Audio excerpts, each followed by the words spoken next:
Bakı Dövlət Universitetində Xocalı soyqırımının 34-cü il dönümünə həsr olunmuş anım tədbiri keçirilib. Əvvəlcə dövlət himni səsləndirilib. Torpaqlarımızın azadlığı uğrunda həlak olan şəhidlərimizin və Xocalı faciəsi qurbanlarının əziz xatirəsi bir dəqiqəlik sükutla yad edilib.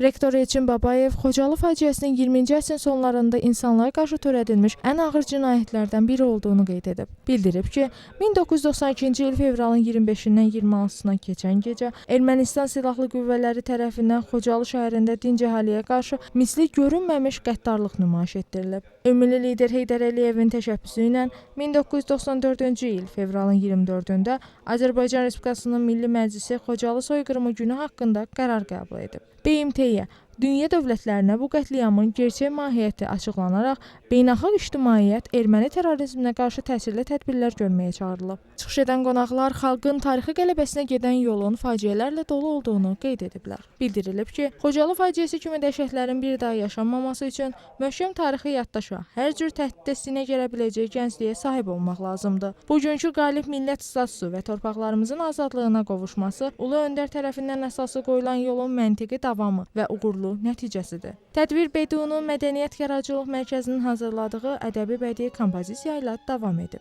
Universitet kollektivi və tələbələri Xocalı soyqırımının 34-cü il dönümü münasibəti ilə Ana Harayı abidəsini ziyarət ediblər. Xocalı şəhidlərinin xatirəsini ucaldılmış abidənin önünə qərənfillər düzülüb. Faciə qurbanları dərin ehtiramla yad olunub. Aytaç Kərimova, Zahid İbrahimov, BDU xəbər.